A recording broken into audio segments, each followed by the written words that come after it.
Oh, welcome back to Mindfulness at Work Casual Fridays, the podcast where we give you tips and techniques to bring mindfulness into your workplace. And what happens when we bring mindfulness into our workplace is we reap the benefits of mindfulness, which are, really too many to name. But among the wonderful benefits that we bring when or that we receive when we bring mindfulness into our workplace are happiness, satisfaction, work-life balance, regulation, as well as things like profitability and productivity and all those other things that we like to have when we are in work, whether we're the manager, the owner, or the rank and file staff member. Okay, everybody can benefit from the practice of mindfulness when we apply them into our workplace.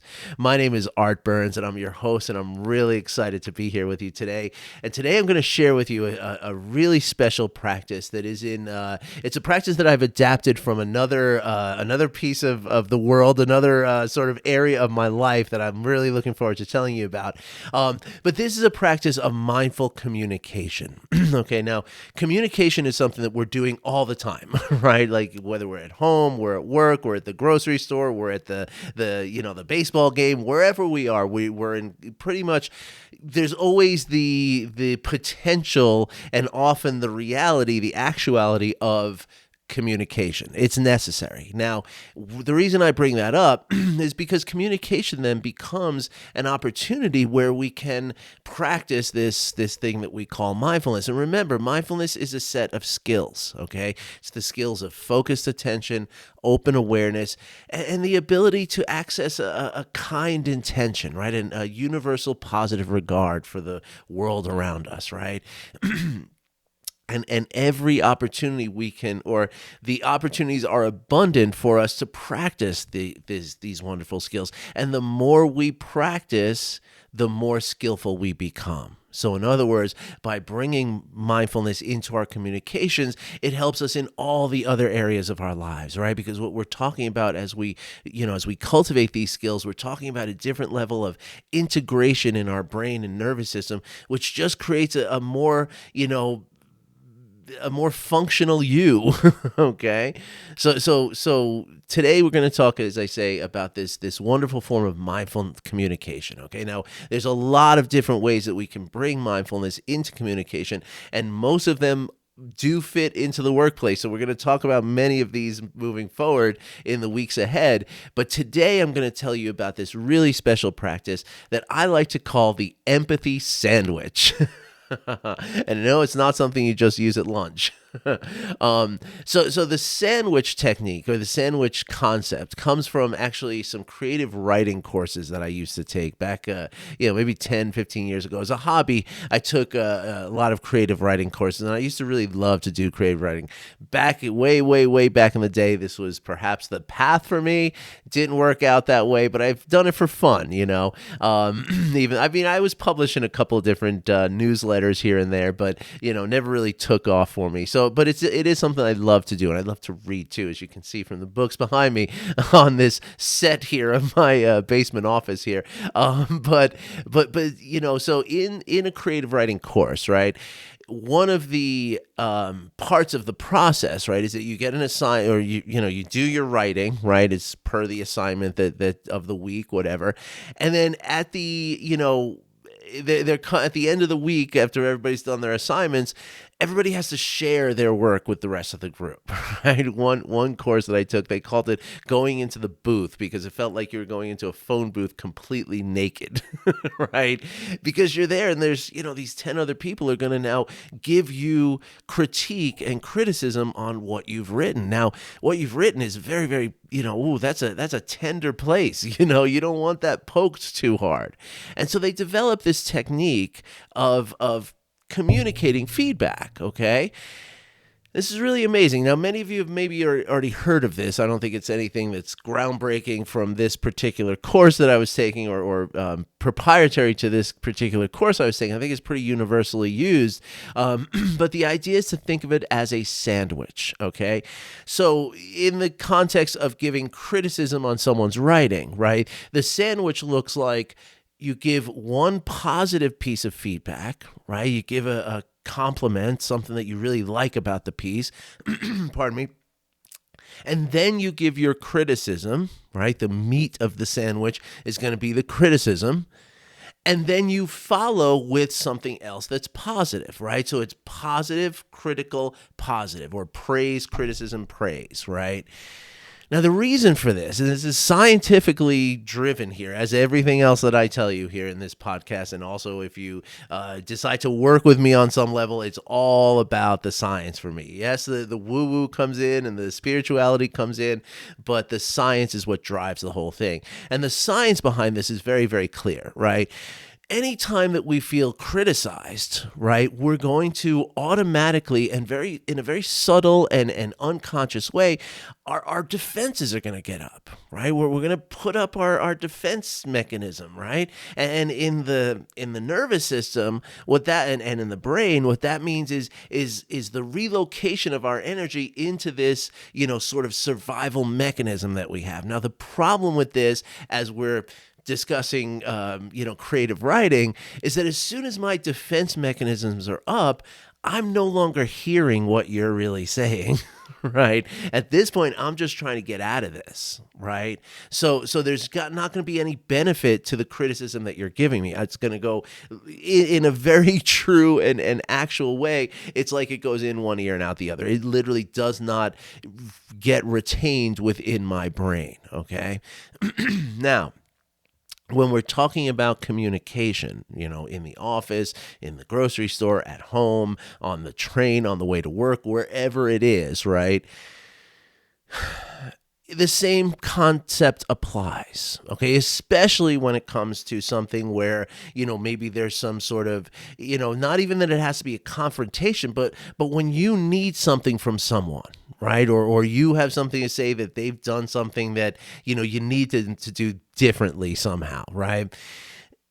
If we just confront someone and say, hey, I need you to do this better than you've been doing it, right? The same effect happens if you're criticizing somebody's creative writing, right? The person who's receiving that message is going to become defensive, and they're going to become protective of themselves. And in that protection of themselves, they're not really communicating with you anymore. They're going to just, nod their head, say, yes, okay, just to get out of this situation. And then they're going to go back and they're going to be in this sort of, whirlwind of self-talk and debating in their mind and getting emotions arising from that, and perhaps the story in the mind becoming something like, oh, that guy's such a jerk. How could he talk to me that way? When all you were doing is asking something that was, perhaps even part of your job, right? Like, it's your job to manage someone. In the management, part of that is giving criticism or asking for things to happen that are not happening, right? So the science behind this, again, is the same science as what we talk about with the criticism sandwich, right? But in the context of communication and just sort of moment by moment interactions of human beings, right? What we're really talking about, or the functional essence of this practice, rests on the idea that we all want to be heard. We all want to feel like we matter. We all want to be important in everybody's mind. Like that's a functional and very ancient kind of need for us, right? Is that need? It's the same need for authenticity, right? Like, I need to know that you accept me for who I am. Or let me say this way, if I do know that you accept me for who I am, well, then my defense mechanisms come down. And then I can really engage in a conversation, which might include, criticism and instruction and maybe even reprimand.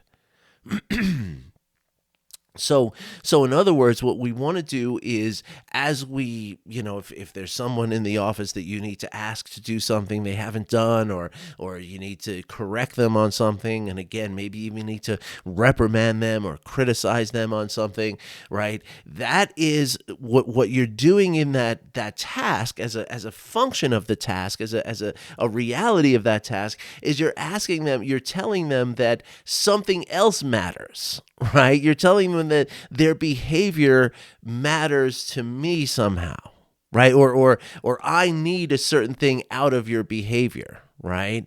Which again, that becomes defensive for a lot of people, because if you're hearing that, then you're also hearing, you're not good enough, right?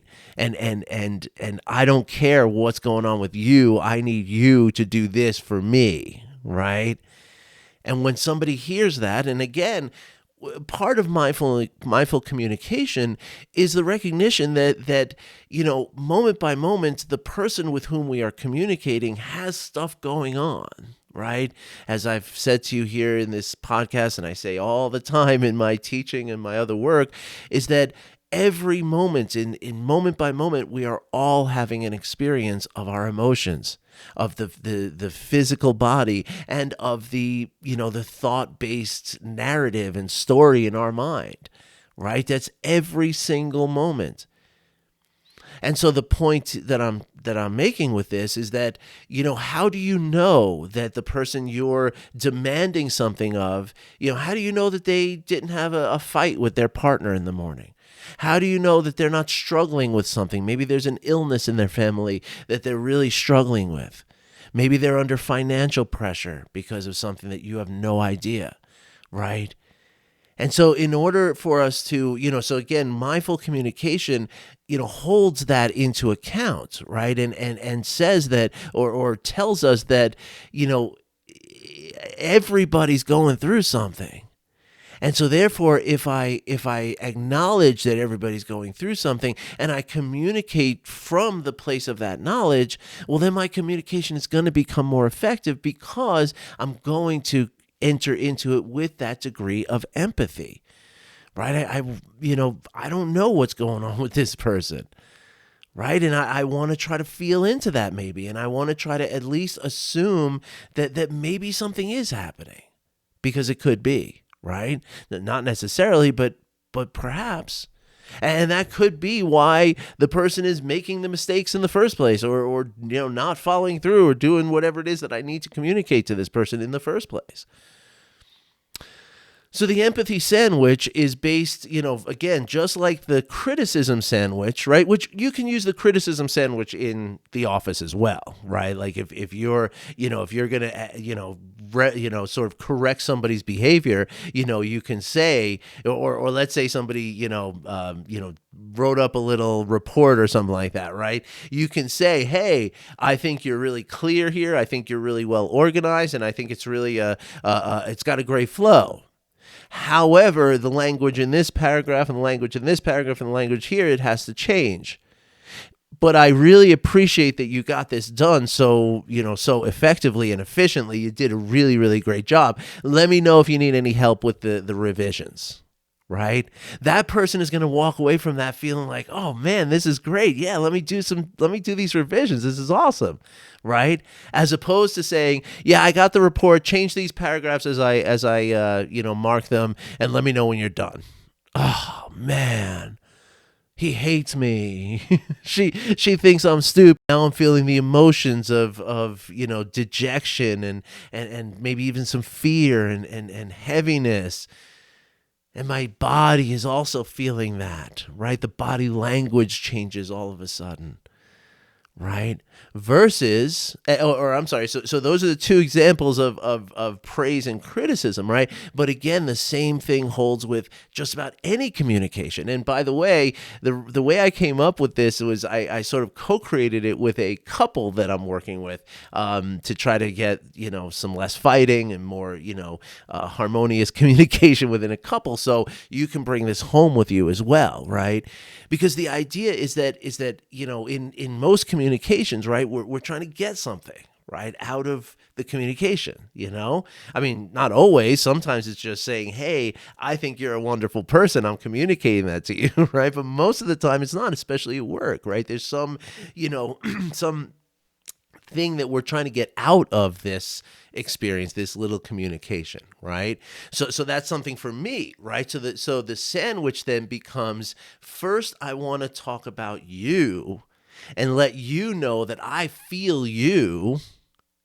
Then I'm going to tell you what I need from you, and I'm going to remind you that I feel you, that you matter to me. Now how that happens, that's really the trick, right? That's the fun of it. That's the exploration and the curiosity. But again, just think of it in terms of empathy. You want to let them know that you feel them before you ask of them, and then remind them that you feel them, that they're important. Now, this doesn't mean compliments, and it doesn't mean, empty praise of some kind. It's just letting them know that you see them, you understand them. And it can be something as simple as, hey, you know what? I can see how hard you've been working lately, and I know that this period of time this year, this time of year is really, really hard, and I can see it, okay? That said, we need to, figure out a new way to do this thing because this has not been working out so well. And again, I just want you to know how much I see the hard work you're putting into this and how much I trust in you because I know how committed you are to this process, right? You see how that sounds? As opposed to saying, hey, you know what? We really need to do this differently because this is not working out for me. So, let me know when you get it figured out. Okay, see you later.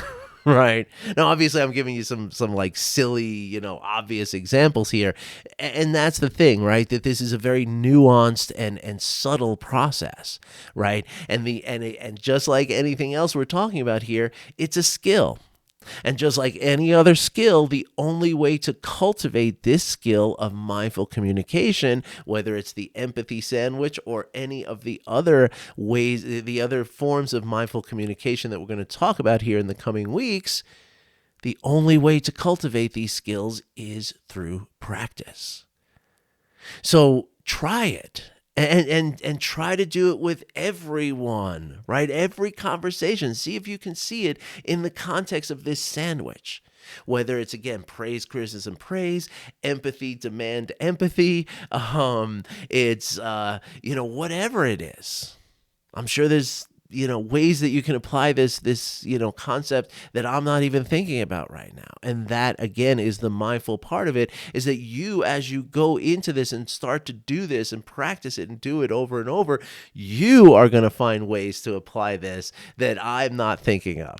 And that's the benefit here. And that's the beauty of this process. All right, I hope this made sense to you. I hope this was helpful to you, and I hope you get to use it because it is really, really something that's really, really, really, really. It truly is a very important aspect of our lives, right? Because again, communication is something we're always doing.